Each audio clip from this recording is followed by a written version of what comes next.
Órale, cierra bien la puerta, bájele tantito a lo que traigas sonando, apaga el clima y ponte a gusto, porque esto que te voy a soltar ahorita no es cualquier video, no es cuento, no es exageración, es vida real, México, pero en su cara más oscura. Lo has dicho 1000 veces, a un vendedor insistente, a una llamada desconocida, a un favor que no puedes, a algo que no te conviene.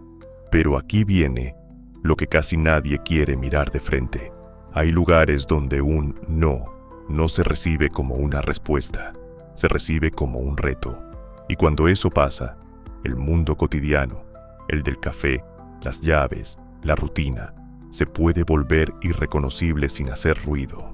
Al final de este viaje vas a entender algo muy concreto. Cómo una familia entera, de esas que pasan desapercibidas en cualquier pueblo, cruzó una línea que jamás imaginó cruzar. Y cómo todo empieza con un detalle pequeño, una frase, una negativa, una decisión que cambió la historia de un rincón de Michoacán para siempre. Pero antes de arrancar, te voy a pedir un paro de los buenos. Revienta el like ahorita mismo, antes de que se ponga pesado, porque neta, cuando termine, vas a querer que esto lo vea todo el mundo. Suscríbete y prende la campanita, porque este video es de esos que se te quedan dando vueltas en la cabeza. Y déjame un comentario. ¿Desde dónde me estás viendo? ¿Andas en Ciudad de México? ¿En Guadalajara? ¿En Monterrey? ¿En Tijuana? ¿En Puebla? ¿En Estados Unidos?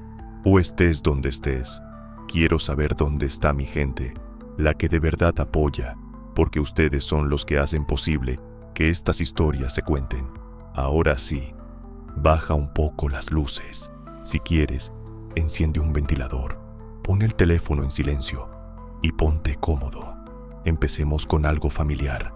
La cocina a oscuras, el zumbido leve de un foco del pasillo, el café de olla que hierve despacio sobre una estufa de gas, un machete recargado junto a la puerta, no por violencia, sino por costumbre de campo, y una sierra que, a esa hora de la madrugada, parece guardar secretos entre la neblina.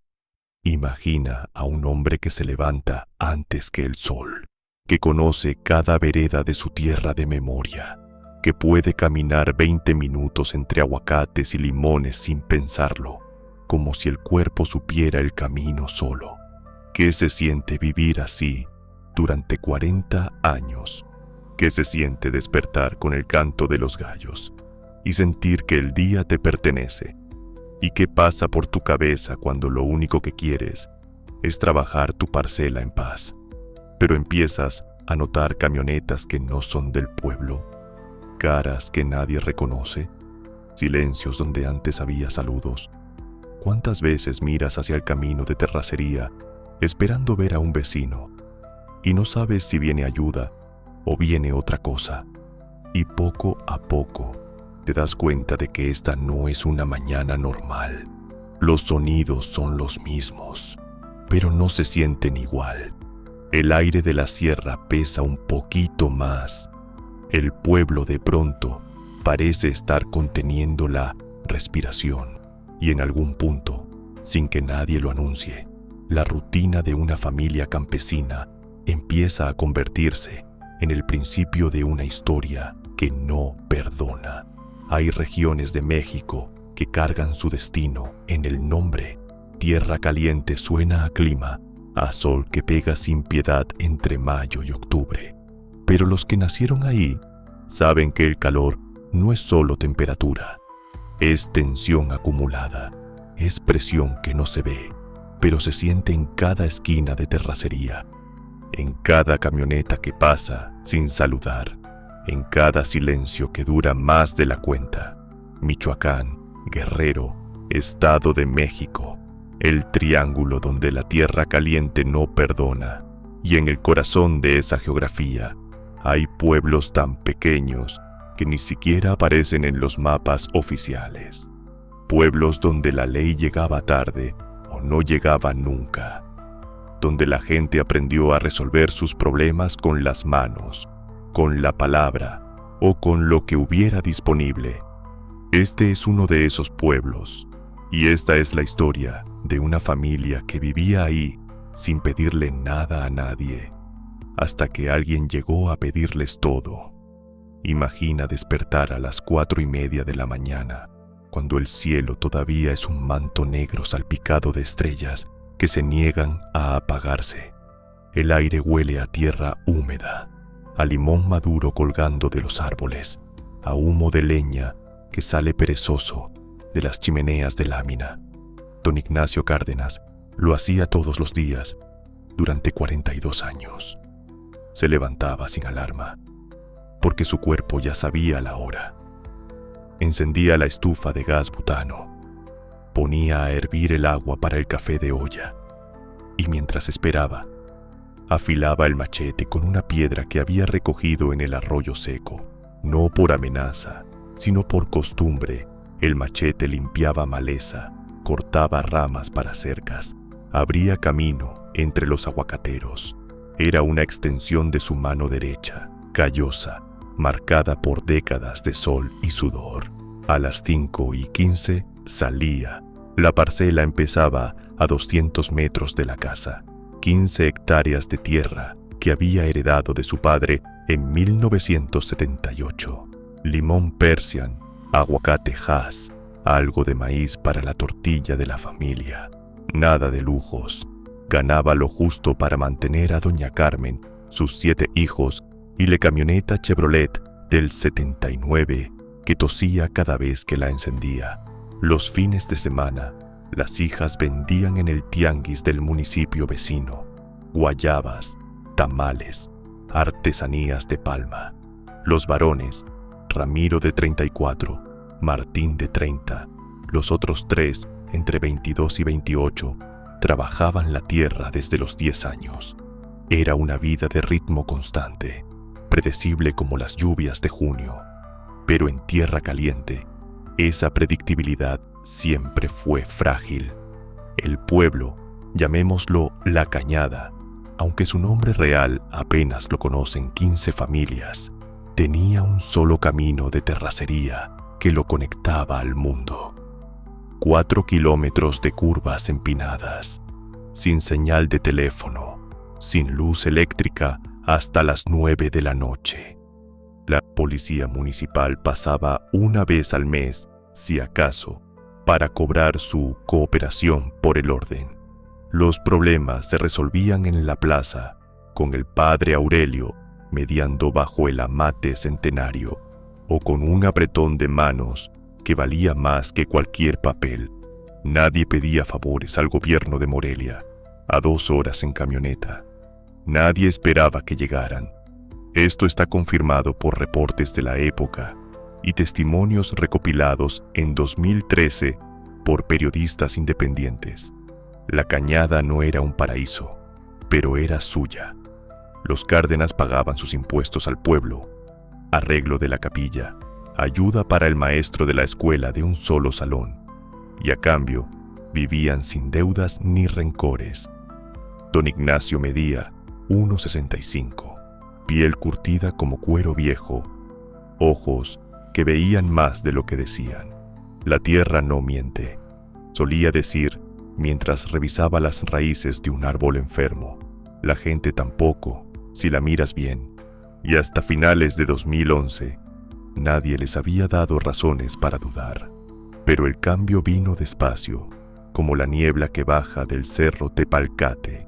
Primero, en octubre, una camioneta Toyota Hilux pasó por el camino principal a las 3 de la tarde. No saludó, no redujo velocidad, solo levantó polvo y desapareció rumbo al rancho de los López. 2 días después, pasó otra, luego 3, juntas, con vidrios polarizados que reflejaban el sol como espejos negros. Los vecinos empezaron a comentar en voz baja: ¿de dónde salen esos? Ramiro, el mayor, fue el primero en ponerle nombre. Son de los que vienen de arriba, dijo una noche en la cena. Los que controlan el aguacate. Doña Carmen hizo la señal de la cruz. Don Ignacio no dijo nada. Solo miró su plato de frijoles y pensó que quizás había llegado el momento de contar las escopetas. Esa es la primera verdad de Tierra Caliente. El calor no avisa. Se acumula en detalles. Un motor que ruge lejano, un saludo que no llega, un silencio que se alarga, hasta que un día, sin fanfarria, todo cambia. Y cuando cambia, no hay vuelta atrás. Mientras tanto, en la parcela, los aguacates seguían madurando. La rutina continuaba, pero bajo la superficie, algo se movía. Algo que don Ignacio sentía en los huesos, como cuando el cielo se pone pesado antes de la tormenta. Esa misma noche, a las 10:40, cuando el pueblo ya dormía, otra camioneta pasó por el camino. Esta vez se detuvo un minuto frente a la casa de los Cárdenas. Las luces altas barrieron la fachada de adobe. Nadie salió a ver, nadie encendió una luz, pero todos lo oyeron y supieron que la espera había empezado. Don Ignacio Cárdenas tenía 62 años, manos de tierra y una manera de hablar que parecía salida de otro siglo, pausada, firme, sin prisa.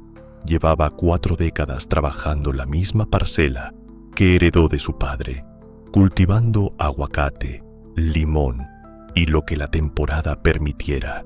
Tenía 5 hijos varones y 2 hijas. Los hombres trabajaban con él desde chamaquitos. Las mujeres ayudaban en la casa y vendían en el mercado del municipio cada domingo. No eran ricos, pero tampoco pasaban hambre. Tenían una camioneta vieja que servía para todo, una casa de adobe con techo de lámina y una reputación en el pueblo que valía más que cualquier escritura. Los Cárdenas eran gente derecha, gente que cumplía su palabra, gente que no se metía con nadie. Y en Tierra Caliente, eso era un logro que se construía con años de silencio, trabajo y distancia prudente. Nadie imaginaba que esa misma reputación los pondría en la mira. Doña Carmen Solís de Cárdenas era 4 años menor que su esposo. Se habían casado en 1975, cuando ella tenía 19 y él 23. La boda fue en la capilla del pueblo, con mariachi prestado de Apatzingán y mole que cocinaron entre 6 comadres durante 2 días. 46 años después, seguían durmiendo en la misma cama de hierro forjado que les regaló el padrino de bodas. Ella se levantaba 15 minutos antes que él para tener listo el café. Él nunca se lo pidió. Simplemente pasó así desde el primer día y así seguía. Los hijos llegaron con regularidad de cosecha. Ramiro en el 77, Martín en el 80, después Julio, después Adrián, después el menor, Pascual, en el 89. Las mujeres, Esperanza y Lucía, nacieron entre los varones, la primera en el 83, la segunda en el 86. 7 hijos en 14 años. Una casa que fue creciendo habitación por habitación, con tabiques que don Ignacio acarreaba él mismo desde la ladrillera del Camino Viejo. Para 2011, la casa tenía 5 cuartos, un baño con regadera de agua fría, una cocina de humo con estufa de gas y un patio donde doña Carmen criaba gallinas y un puerco que engordaban para la cena de Navidad. Los domingos eran sagrados. Misa a las 8 en la capilla, desayuno en casa, huevos con chorizo, frijoles refritos, tortillas hechas a mano. Y después, la camioneta cargada con lo que hubiera para vender. Las hijas manejaban el puesto en el tianguis de Tepalcatepec. Guayabas cuando era temporada, chiles secos, miel de abeja que compraban a un apicultor del cerro. Ganaban entre 300 y 500 pesos cada domingo. No era fortuna, pero sumaba. Todo sumaba en esa economía de centavos y trueques, donde un favor se pagaba con otro favor y las deudas se medían en costales de maíz. Ramiro, el mayor, era el que más se parecía al padre. Mismo temple, misma mirada que pesaba sin palabras. A los 34 años ya tenía esposa, Marisol, y 2 hijos propios, Ignacito de 8 y Carmen de 5, nombrados por los abuelos. Vivían en una casita a 100 metros de la principal, construida con ayuda de los hermanos, en un terreno que don Ignacio les cedió como regalo de bodas. Martín, en cambio, era el inquieto. Había pasado 2 años en Guadalajara trabajando en una fábrica de autopartes, pero regresó en 2009 cuando la crisis económica lo dejó sin empleo. Volvió distinto, más callado, más observador, con una cicatriz en el antebrazo izquierdo que nunca explicó del todo. Los 3 menores, Julio, Adrián, Pascual, todavía vivían en la casa grande. Julio soñaba con estudiar agronomía en Morelia, pero el dinero no alcanzaba para colegiatura ni renta. Adrián era el bromista, el que aligeraba las cenas con imitaciones del padre Aurelio. Y Pascual, el menor, a sus 22 años, era el más silencioso de todos. Leía libros que conseguía en las ferias del libro usado de Uruapan, novelas de vaqueros, manuales de mecánica, una biografía de Emiliano Zapata que releía cada año. Esto está confirmado por entrevistas realizadas años después a vecinos y familiares lejanos. Los Cárdenas no eran héroes ni santos. Eran una familia común de tierra caliente, con sus pequeñas tensiones y sus grandes lealtades. Don Ignacio había tenido pleitos con vecinos por linderos de parcela. Ramiro arrastraba una deuda vieja con un compadre de Buenavista que nunca terminó de pagar. Martín bebía de más algunos sábados y amanecía con los ojos rojos y el humor negro. Pero cuando había que cerrar filas, cerraban. La sangre pesaba más que cualquier rencor. Y eso, precisamente, era lo que los hacía peligrosos para quienes llegaban a imponer nuevas reglas. Porque una familia así no se dobla fácil. No negocia su dignidad por comodidad. No entrega a uno de los suyos para salvar al resto. Lo que los zetas no entendieron, lo que nunca entienden los que llegan de fuera con armas y amenazas, es que hay lazos que no se compran ni se rompen con balas. Lazos tejidos durante generaciones, endurecidos por sequías, por pérdidas, por noches de velar enfermos sin doctor a la mano. Esos lazos son los que convierten a campesinos en guerreros cuando no queda otra opción. Pero eso vendría después. Por ahora, en octubre de 2011, los Cárdenas seguían siendo solo eso. Una familia de agricultores que se levantaba temprano, trabajaba duro y dormía tranquila, hasta que dejaron de dormir tranquilos. 2011. Para el resto del país, ese año fue de elecciones, de escándalos políticos, de noticias que iban y venían, pero para Tierra Caliente, 2011 fue el año en que las reglas cambiaron sin previo aviso.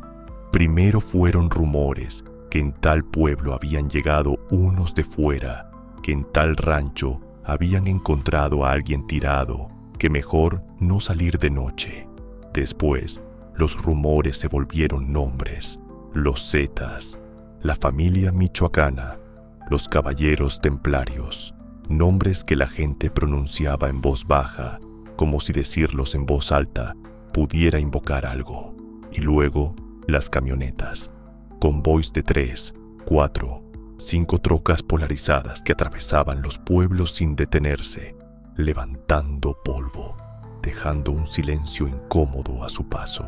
Don Ignacio los veía pasar desde su parcela y sentía algo que no había sentido en mis años, la certeza de que algo malo venía en camino. Para entender lo que pasó en La Cañada, hay que entender lo que estaba pasando en todo Michoacán. Y eso requiere retroceder un poco, mirar el mapa completo antes de acercarnos a la parcela de los Cárdenas. La familia michoacana había controlado la región desde mediados de los 2000. Traficaban metanfetaminas, cobraban cuotas a comerciantes y agricultores, pero mantenían una especie de orden perverso. Decían proteger al pueblo, repartían despensas en Navidad, financiaban fiestas patronales. Algunos los veían como un mal necesario, otros simplemente bajaban la cabeza y pagaban lo que les pedían. Pero en 2010, la organización se fracturó. Un grupo de líderes se separó y formó los Caballeros Templarios, con rituales pseudo-religiosos y un código de conducta que sonaba a secta medieval. Y mientras estas dos facciones peleaban entre sí por el control de Michoacán, apareció un tercer jugador, los Zetas. Esto está confirmado por investigaciones periodísticas y reportes del gobierno federal de la época. Los Zetas venían del noreste de Tamaulipas, con una reputación que los precedía como humo negro. Exmilitares, entrenados en tácticas de combate, conocidos por una brutalidad que no distinguía entre rivales y civiles. Llegaron a Tierra Caliente buscando rutas de tráfico y control del mercado de aguacate, que para entonces movía miles de millones de pesos al año. El oro verde, le llamaban, y donde hay oro, siempre llegan los buitres. En la cañada, los primeros signos fueron sutiles. Un desconocido que preguntaba en la tienda de Don Cuco quién era el dueño de tal parcela. Una camioneta estacionada en el mirador del cerro durante horas, sin que nadie bajara. El hijo de los Mendoza, que trabajaba de velador en un rancho cercano, encontrado una mañana en la cuneta del Camino Viejo, con las manos atadas y un mensaje que nadie quiso leer en voz alta. El cuerpo fue recogido por la familia sin llamar a las autoridades. No hubo investigación, no hubo justicia, solo un entierro silencioso y miradas que evitaban encontrarse. Don Ignacio escuchaba todo esto en las pláticas después de misa, en los corrillos del tianguis, en las visitas nocturnas de compadres que llegaban con el pretexto de pedir azúcar y se quedaban 2 horas hablando en voz baja. Cada historia era una pieza de un rompecabezas que nadie quería armar completo, pero él las iba guardando, ordenando en su cabeza, tratando de ver el patrón. Una noche de noviembre, después de cenar, reunió a sus hijos en el patio. Doña Carmen lavaba los trastes adentro, cantando un corrido viejo para no escuchar lo que sabía que se venía. Don Ignacio habló sin rodeos. Ya llegaron a Buenavista, ya llegaron a El Aguaje. Es cuestión de tiempo para que lleguen aquí.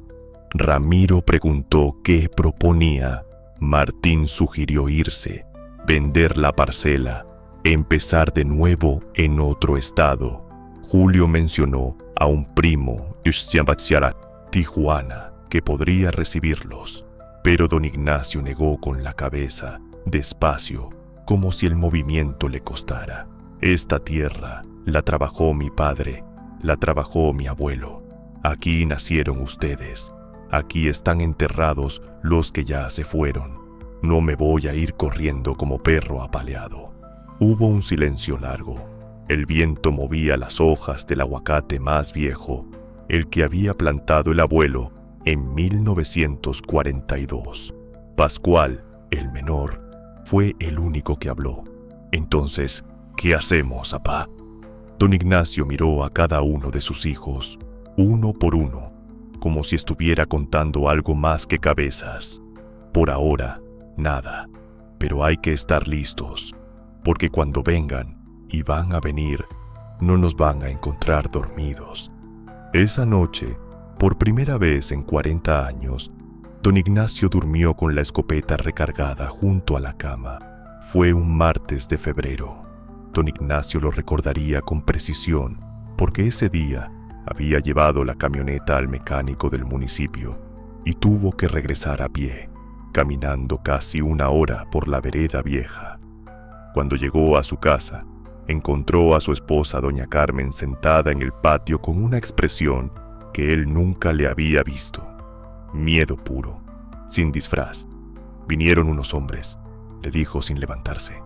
Preguntaron por ti. Dijeron que van a regresar. Don Ignacio sintió que el estómago se le apretaba. Preguntó cuántos eran. 3, le dijo ella. Preguntó qué querían. Ella bajó la mirada. Dijeron que ahora hay que cooperar, que todos en el pueblo van a cooperar y que tú, por tener la parcela más grande, tienes que poner el ejemplo. Esa noche, don Ignacio no durmió.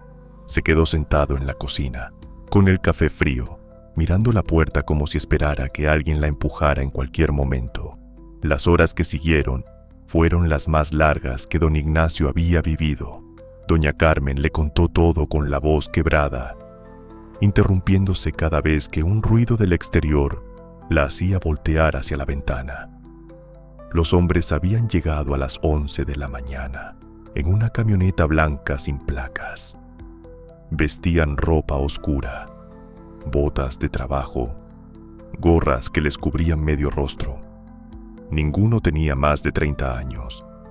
Hablaban con acento norteño, arrastrando las palabras de una manera que no era de Michoacán. Preguntaron por don Ignacio Cárdenas. Doña Carmen les dijo que no estaba, que había salido temprano. El que parecía ser el líder, un tipo delgado con una cicatriz que le cruzaba la ceja izquierda, sonrió sin ganas. No hay problema, señora. Nomás venimos a saludar, a presentarnos, pues. Caminó por el patio como si fuera suyo, mirando las gallinas, el puerco, el tendedero con ropa secándose al sol. Bonita casa, dijo, bonita familia. Sería una lástima que algo les pasara. No alzó la voz, no hizo amenazas explícitas, no necesitaba. Las palabras quedaron flotando en el aire caliente de febrero, como un olor que no se va. Después, le explicaron a doña Carmen lo de la cooperación, lo de la cuota, lo del ejemplo que tenía que poner don Ignacio por ser el de la parcela más grande. Vamos a regresar en unos días, dijo el de la cicatriz antes de subirse a la camioneta, y esperamos que su esposo esté listo para platicar, como gente civilizada. Cuando don Ignacio escuchó todo esto, sintió algo que no había sentido desde que era chamaco, y un alacrán le picó el pie descalzo, un frío que subía desde el estómago, que apretaba el pecho, que hacía difícil respirar. Pero no era solo miedo, era rabia, una rabia vieja, guardada, que venía de generaciones de hombres que habían trabajado esa tierra con las manos y que nunca habían pedido permiso a nadie para existir. Esa noche mandó a Esperanza y Lucía a casa de unos primos en Apatzingán. Solo por unos días, les dijo, hasta que se calmen las cosas. Las hijas no preguntaron. Sabían que cuando su padre hablaba así, no había espacio para discusión. Ramiro llegó a las 9, después de que Marisol lo llamara alarmada, porque había visto la misma camioneta blanca pasar frente a su casa. Martín llegó a las 10, con el rifle 22 que guardaba en su cuarto. Los menores, Julio, Adrián, Pascual, ya estaban ahí, sentados en la cocina, esperando. Don Ignacio los miró a todos, su esposa, sus hijos, las 4 paredes de adobe que había construido con sus propias manos. Todo lo que tenía en el mundo estaba en ese cuarto. Vinieron a cobrar, dijo finalmente, y van a regresar. Ramiro preguntó cuánto pedían. Don Ignacio negó con la cabeza. No importa cuánto, porque no vamos a pagar. Hubo un silencio. Doña Carmen se llevó las manos a la boca. Martín apretó el rifle contra el pecho, y don Ignacio, por primera vez en muchos años, sintió que las palabras que salían de su boca no eran solo suyas, eran de su padre, de su abuelo, de todos los Cárdenas que habían sudado esa tierra antes que él. Si pagamos una vez, pagamos para siempre, y yo no voy a vivir de rodillas, ni ustedes tampoco. Afuera, El viento de febrero silbaba entre los aguacates. Adentro, una familia acababa de cruzar una línea invisible y no había manera de regresar. 3 días después, los hombres regresaron. Esta vez eran 5. Llegaron en 2 camionetas negras, sin placas, con vidrios tan polarizados que parecían espejos. Don Ignacio los recibió afuera de su casa, solo, con las manos a los lados. El que parecía estar a cargo era joven, quizás 25 años, con una gorra negra y unos lentes de sol que nunca se quitó. Hablaba con una calma helada, como si estuviera explicando un trámite burocrático. La cuota es de 20,000 pesos al mes, dijo, por la parcela, por la camioneta, por la familia. Es para protección. Don Ignacio sintió que la boca se le secaba. 20,000 pesos era más de lo que ganaba en 2 meses buenos. ¿Protección de qué?, preguntó. El joven sonrió sin ganas. De nosotros, señor, de nosotros. Y ahí, en ese instante, don Ignacio entendió que el mundo en el que había vivido ya no existía, que las reglas habían cambiado sin su permiso y que ahora estaba atrapado en un juego donde las opciones eran pagar, huir o resistir. La camioneta negra se detuvo a 10 metros de la puerta de adobe. El sol de la tarde la bañaba en un brillo aceitoso, como si fuera un animal dormido. Don Ignacio se quedó parado, con las manos en los bolsillos de su camisola de algodón gastada, sintiendo el peso del machete que llevaba atado al cinturón. No lo había sacado, aún no. El líder, el de la gorra negra, bajó despacio, como si midiera cada paso. Sus botas de cuero negro crujieron en la tierra seca. Detrás de él, 2 hombres cargaban rifles de asalto. No los apuntaron hacia nadie, solo los sostenían con una naturalidad que helaba la sangre. El otro hombre, más bajo y con una chaqueta de cuero rota en los codos, se quedó en la camioneta, escudriñando el patio con los ojos entrecerrados. «Señor Cárdenas», dijo el líder, extendiendo la mano. Don Ignacio no la tomó. «¿Qué quiere?». El joven hizo un gesto de incomodidad. «No más venir a confirmar los términos. La cuota es 20,000 pesos mensuales. Por su tierra, su negocio, su familia. Es una cooperación. Como le digo a todos». Sacó una carpeta de su bolsillo.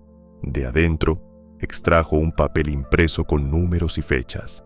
«Pago mensual bajo acuerdo de protección territorial», decía el encabezado. Había firmas en la última página, firmas que don Ignacio no reconoció. «¿Y si no pago?», preguntó. El joven lo miró directamente, sin pestañear. «Entonces, el acuerdo se rompe, y cuando un acuerdo se rompe, la protección ya no existe». Hizo una pausa. El aire olía a polvo y a gasolina. «Usted entiende cómo funcionan estas cosas, ¿verdad? No somos malos, solo somos prácticos». Don Ignacio sintió que la rabia le subía por la garganta, caliente y amarga. 20,000 pesos. Era el equivalente a 2 semanas de cosecha buena. Era el dinero que había guardado para el estudio médico de doña Carmen, que padecía de presión alta. Era la cantidad que las hijas ganaban en 2 domingos en el tianguis. Y ahora, esos 20,000 pesos no eran un gasto, eran una deuda de existencia. «¿Y si pago una vez?», intentó. «¿Basta con eso?». El joven sonrió, pero no llegó a hacer una mueca amable. «No, señor. El acuerdo es vitalicio, como un alquiler. Usted vive aquí, nosotros protegemos su vida. Es justo». Dio un paso hacia adelante. Sus botas se acercaron lo suficiente como para que don Ignacio oliera el tabaco barato en su aliento. «Pero le doy 2 días para pensarlo. No queremos forzarlo. Solo queremos que entienda que esto es por su bien».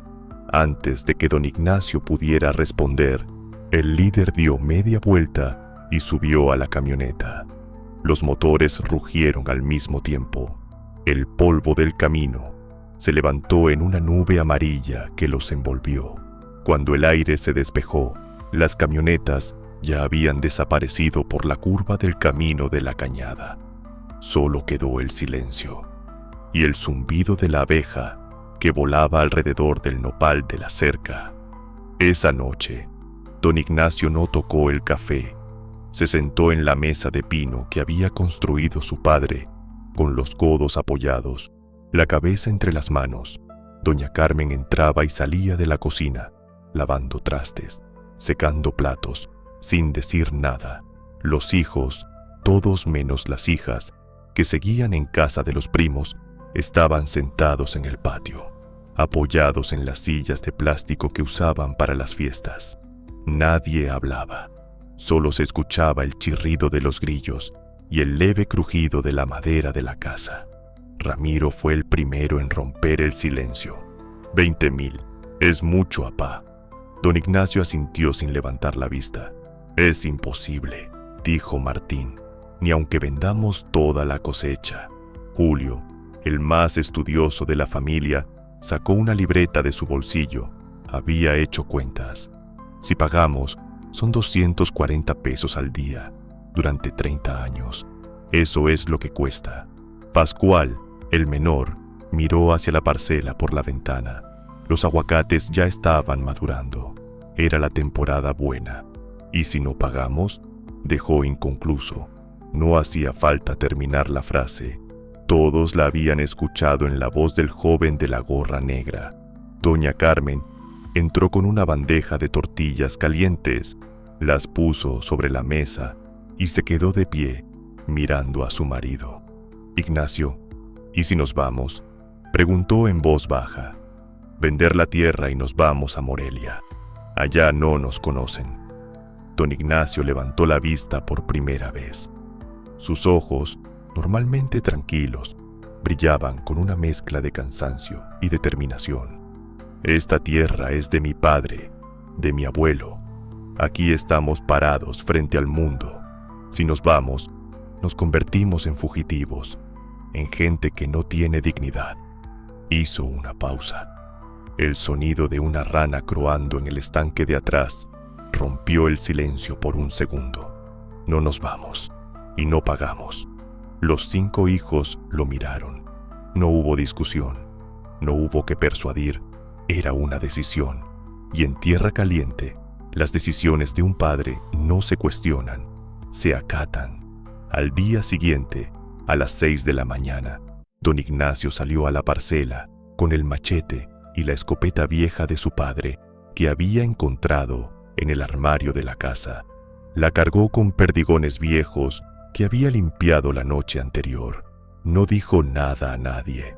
Solo caminó hacia los límites de su tierra, donde el cerro Tepalcate se alzaba como un centinela silencioso, y allí clavó en un árbol una lata vacía de tomate, un espejo roto, un pedazo de cartón con la dirección de la casa, señales para los vigilantes, señales para el pueblo. Por primera vez en su vida, don Ignacio Cárdenas no estaba solo, de teléfono, sin luz eléctrica hasta las 9 de la noche. La policía municipal pasaba una vez al mes, si acaso, para cobrar su cooperación por el orden.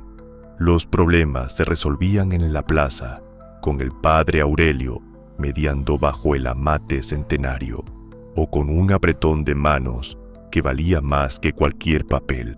Nadie pedía favores al gobierno de Morelia, a 2 horas en camioneta. Nadie esperaba que llegaran. Esto está confirmado por reportes de la época y testimonios recopilados en 2013 por periodistas independientes. La cañada no era un paraíso, pero era suya.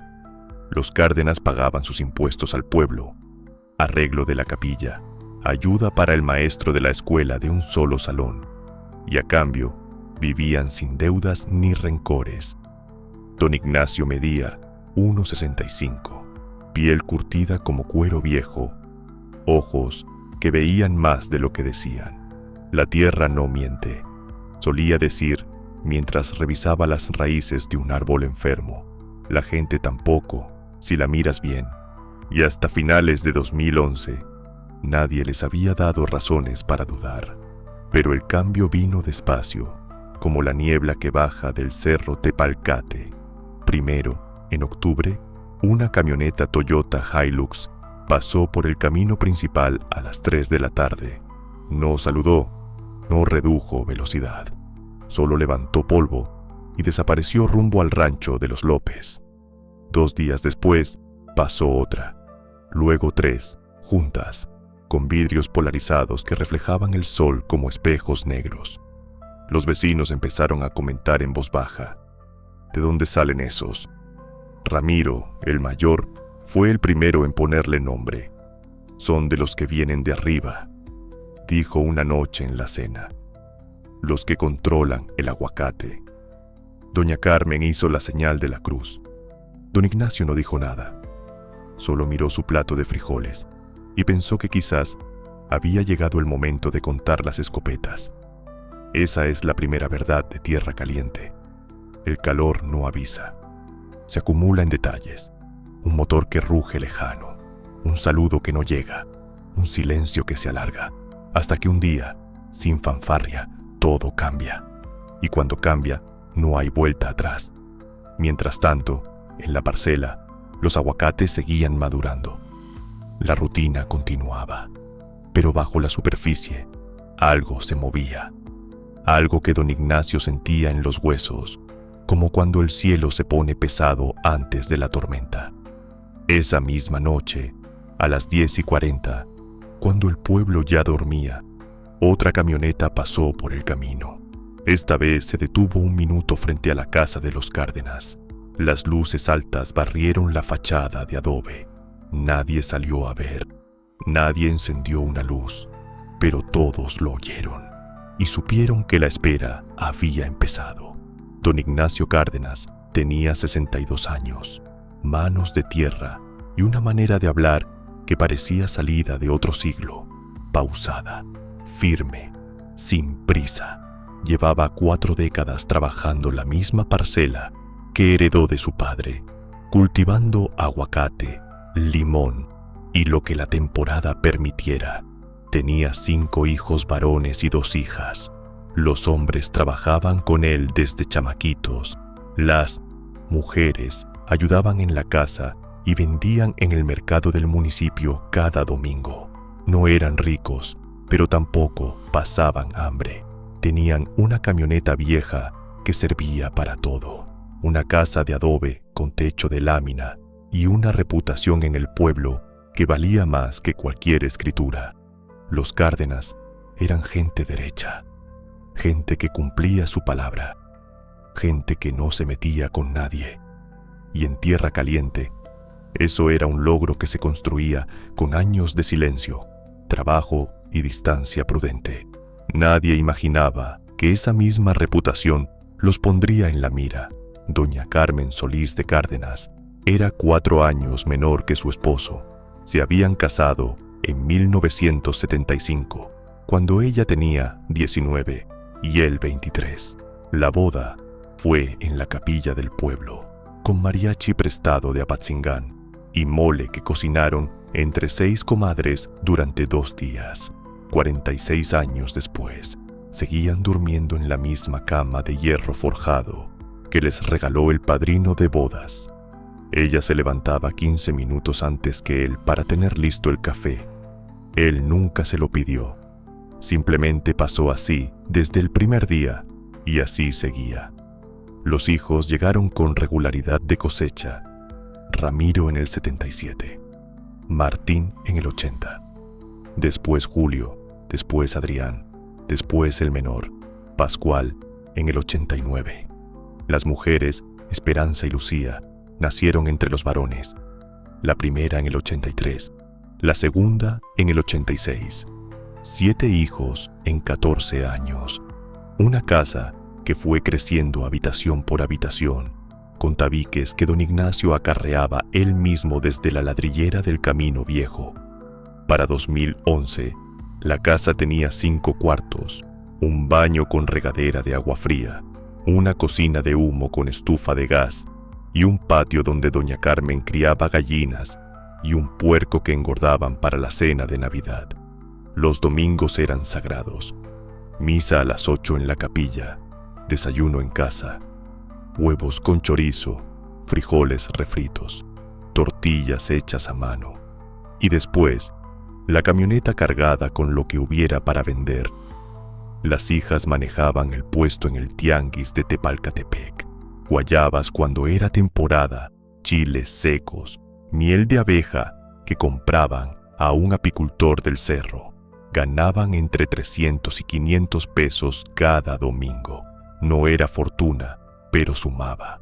Todo sumaba en esa economía de centavos y trueques, donde un favor se pagaba con otro favor y las deudas se medían en costales de maíz. Ramiro, el mayor, era el que más se parecía al padre. Mismo temple, misma mirada que pesaba sin palabras. A los 34 años ya tenía esposa, Marisol, y 2 hijos propios, Ignacito de 8 y Carmen de 5, nombrados por los abuelos. Vivían en una casita a 100 metros de la principal, construida con ayuda de los hermanos, en un terreno que don Ignacio les cedió como regalo de bodas. Martín, en cambio, era el inquieto. Había pasado 2 años en Guadalajara trabajando en una fábrica de autopartes, pero regresó en 2009 cuando la crisis económica lo dejó sin empleo. Volvió distinto, más callado, más observador, con una cicatriz en el antebrazo izquierdo que nunca explicó del todo. Los 3 menores, Julio, Adrián, Pascual, todavía vivían en la casa grande. Julio soñaba con estudiar agronomía en Morelia, pero el dinero no alcanzaba para colegiatura ni renta.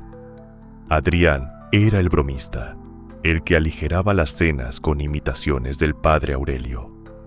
Y Pascual, el menor, a sus 22 años, era el más silencioso de todos. Leía libros que conseguía en las ferias del libro usado de Uruapan, novelas de vaqueros, manuales de mecánica, una biografía de Emiliano Zapata que releía cada año. Esto está confirmado por entrevistas realizadas años después a vecinos y familiares lejanos. Los Cárdenas no eran héroes ni santos. Eran una familia común de tierra caliente, con sus pequeñas tensiones y sus grandes lealtades. Don Ignacio había tenido pleitos con vecinos por linderos de parcela. Ramiro arrastraba una deuda vieja con un compadre de Buenavista que nunca terminó de pagar. Martín bebía de más algunos sábados y amanecía con los ojos rojos y el humor negro. Pero cuando había que cerrar filas, cerraban. La sangre pesaba más que cualquier rencor. Y eso, precisamente, era lo que los hacía peligrosos para quienes llegaban a imponer nuevas reglas.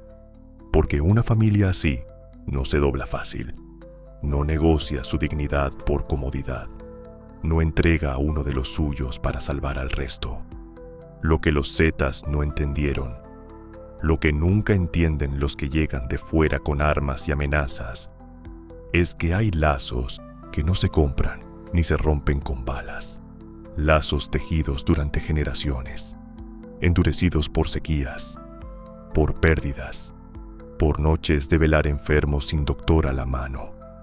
Esos lazos son los que convierten a campesinos en guerreros cuando no queda otra opción. Pero eso vendría después. Por ahora, en octubre de 2011, los Cárdenas seguían siendo solo eso: una familia de agricultores que se levantaba temprano, trabajaba duro y dormía tranquila, hasta que dejaron de dormir tranquilos. 2011. Para el resto del país, ese año fue de elecciones, de escándalos políticos, de noticias que iban y venían, pero para Tierra Caliente, 2011 fue el año en que las reglas cambiaron sin previo aviso. Primero fueron rumores que en tal pueblo habían llegado unos de fuera, que en tal rancho habían encontrado a alguien tirado, que mejor no salir de noche. Después, Los rumores se volvieron nombres: los Zetas, la familia michoacana, los caballeros templarios, nombres que la gente pronunciaba en voz baja, como si decirlos en voz alta pudiera invocar algo. Y luego, las camionetas, convoys de 3, 4, 5 trocas polarizadas que atravesaban los pueblos sin detenerse, levantando polvo, dejando un silencio incómodo a su paso. Don Ignacio los veía pasar desde su parcela y sentía algo que no había sentido en mis años: la certeza de que algo malo venía en camino. Para entender lo que pasó en la cañada, hay que entender lo que estaba pasando en todo Michoacán. Y eso requiere retroceder un poco, mirar el mapa completo antes de acercarnos a la parcela de los Cárdenas. La familia michoacana había controlado la región desde mediados de los 2000. Traficaban metanfetaminas, cobraban cuotas a comerciantes y agricultores, pero mantenían una especie de orden perverso. Decían proteger al pueblo, repartían despensas en Navidad, financiaban fiestas patronales. Algunos los veían como un mal necesario, otros simplemente bajaban la cabeza y pagaban lo que les pedían. Pero en 2010, la organización se fracturó. Un grupo de líderes se separó y formó los Caballeros Templarios, con rituales pseudo-religiosos y un código de conducta que sonaba a secta medieval. Y mientras estas dos facciones peleaban entre sí por el control de Michoacán, apareció un tercer jugador: los Zetas. Esto está confirmado por investigaciones periodísticas y reportes del gobierno federal de la época. Los Zetas venían del noreste de Tamaulipas, con una reputación que los precedía como humo negro. Exmilitares, entrenados en tácticas de combate, conocidos por una brutalidad que no distinguía entre rivales y civiles. Llegaron a Tierra Caliente buscando rutas de tráfico y control del mercado de aguacate, que para entonces movía miles de millones de pesos al año. El oro verde, le llamaban, y donde hay oro, siempre llegan los buitres. En la cañada, los primeros signos fueron sutiles. Un desconocido que preguntaba en la tienda de Don Cuco quién era el dueño de tal parcela. Una camioneta estacionada en el mirador del cerro durante horas, sin que nadie bajara. El hijo de los Mendoza, que trabajaba de velador en un rancho cercano, encontrado una mañana en la cuneta del Camino Viejo, con las manos atadas y un mensaje que nadie quiso leer en voz alta. El cuerpo fue recogido por la familia sin llamar a las autoridades. No hubo investigación, no hubo justicia, solo un entierro silencioso y miradas que evitaban encontrarse. Don Ignacio escuchaba todo esto en las pláticas después de misa, en los corrillos del tianguis, en las visitas nocturnas de compadres que llegaban con el pretexto de pedir azúcar y se quedaban 2 horas hablando en voz baja. Cada historia era una pieza de un rompecabezas que nadie quería armar completo, pero él las iba guardando, ordenando en su cabeza, tratando de ver el patrón. Una noche de noviembre, después de cenar, reunió a sus hijos en el patio. Doña Carmen lavaba los trastes adentro, cantando un corrido viejo para no escuchar lo que sabía que se venía. Don Ignacio habló sin rodeos. Ya llegaron a Buenavista, ya llegaron a El Aguaje. Es cuestión de tiempo para que lleguen aquí. Ramiro preguntó qué proponía. Martín sugirió irse, vender la parcela, empezar de nuevo en otro estado. Julio mencionó a un primo, Tijuana, que podría recibirlos. Pero don Ignacio negó con la cabeza, despacio, como si el movimiento le costara. Esta tierra la trabajó mi padre, la trabajó mi abuelo.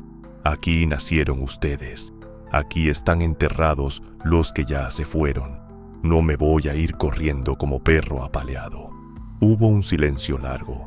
El viento movía las hojas del aguacate más viejo, el que había plantado el abuelo en 1942. Pascual, el menor, fue el único que habló. Entonces, ¿qué hacemos, apá? Don Ignacio miró a cada uno de sus hijos, uno por uno, como si estuviera contando algo más que cabezas. Por ahora, nada, pero hay que estar listos, porque cuando vengan, y van a venir, no nos van a encontrar dormidos. Esa noche, por primera vez en 40 años, don Ignacio durmió con la escopeta recargada junto a la cama. Fue un martes de febrero. Don Ignacio lo recordaría con precisión, porque ese día había llevado la camioneta al mecánico del municipio y tuvo que regresar a pie, caminando casi 1 hora por la vereda vieja. Cuando llegó a su casa, encontró a su esposa doña Carmen sentada en el patio con una expresión que él nunca le había visto. Miedo puro, sin disfraz. Vinieron unos hombres, le dijo sin levantarse. Preguntaron por ti. Dijeron que van a regresar. Don Ignacio sintió que el estómago se le apretaba. Preguntó cuántos eran. 3, le dijo ella. Preguntó qué querían. Ella bajó la mirada. Dijeron que ahora hay que cooperar, que todos en el pueblo van a cooperar y que tú, por tener la parcela más grande, tienes que poner el ejemplo. Esa noche, don Ignacio no durmió. Se quedó sentado en la cocina, con el café frío, mirando la puerta como si esperara que alguien la empujara en cualquier momento. Las horas que siguieron fueron las más largas que don Ignacio había vivido.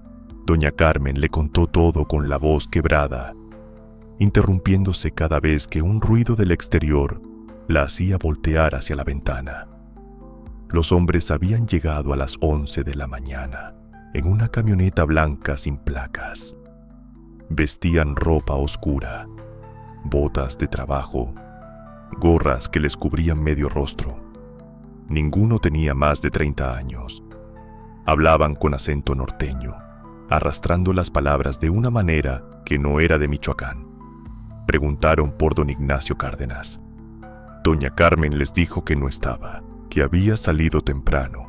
El que parecía ser el líder, un tipo delgado con una cicatriz que le cruzaba la ceja izquierda, sonrió sin ganas. No hay problema, señora. Nomás venimos a saludar, a presentarnos, pues. Caminó por el patio como si fuera suyo, mirando las gallinas, el puerco, el tendedero con ropa secándose al sol. Bonita casa, dijo, bonita familia. Sería una lástima que algo les pasara. No alzó la voz, no hizo amenazas explícitas, no necesitaba. Las palabras quedaron flotando en el aire caliente de febrero como un olor que no se va. Después le explicaron a doña Carmen lo de la cooperación, lo de la cuota, lo del ejemplo que tenía que poner don Ignacio por ser el de la parcela más grande. Vamos a regresar en unos días, dijo el de la cicatriz antes de subirse a la camioneta, y esperamos que su esposo esté listo para platicar, como gente civilizada.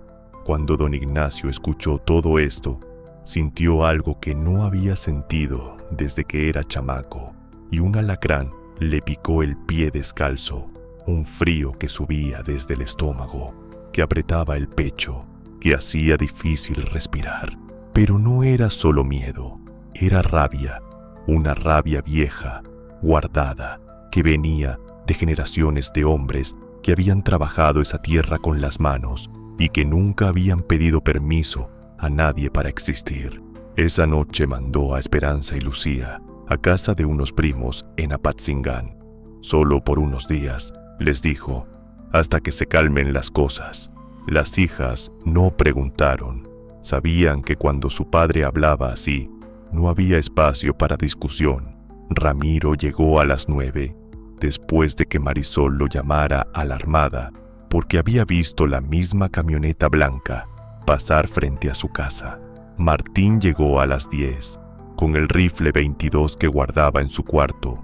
Los menores, Julio, Adrián, Pascual, ya estaban ahí, sentados en la cocina, esperando. Don Ignacio los miró a todos, su esposa, sus hijos, las 4 paredes de adobe que había construido con sus propias manos. Todo lo que tenía en el mundo estaba en ese cuarto. Vinieron a cobrar, dijo finalmente, y van a regresar.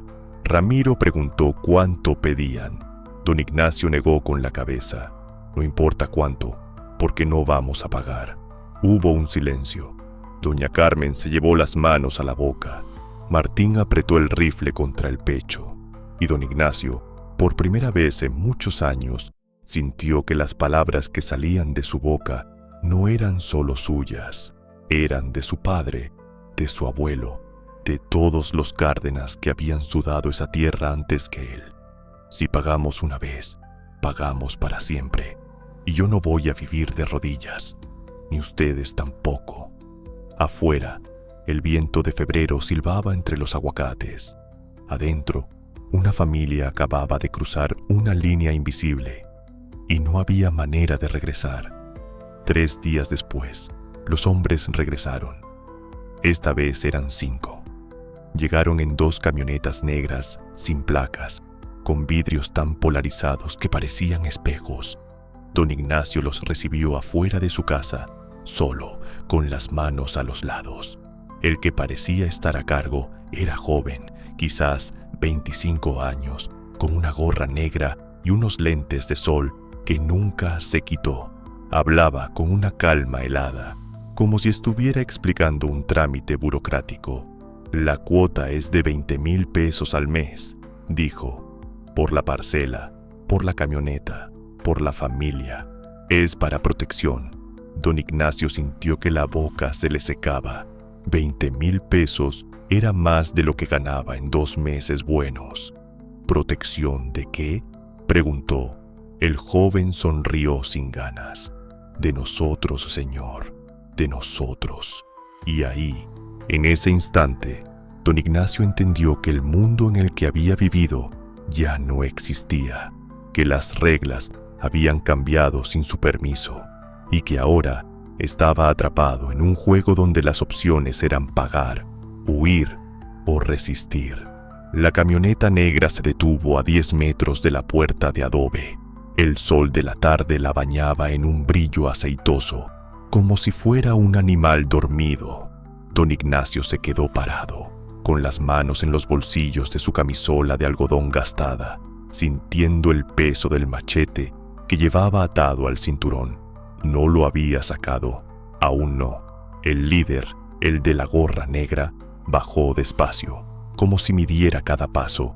Sus botas de cuero negro crujieron en la tierra seca. Detrás de él, 2 hombres cargaban rifles de asalto. No los apuntaron hacia nadie, solo los sostenían con una naturalidad que helaba la sangre. El otro hombre, más bajo y con una chaqueta de cuero rota en los codos, se quedó en la camioneta, escudriñando el patio con los ojos entrecerrados. «Señor Cárdenas», dijo el líder, extendiendo la mano. Don Ignacio no la tomó. «¿Qué quiere?». El joven hizo un gesto de incomodidad. «No más venir a confirmar los términos. La cuota es 20,000 pesos mensuales. Por su tierra, su negocio, su familia. Es una cooperación. Como le digo a todos». Sacó una carpeta de su bolsillo. De adentro, extrajo un papel impreso con números y fechas. «Pago mensual bajo acuerdo de protección territorial», decía el encabezado. Había firmas en la última página, firmas que don Ignacio no reconoció. «¿Y si no pago?», preguntó. El joven lo miró directamente, sin pestañear.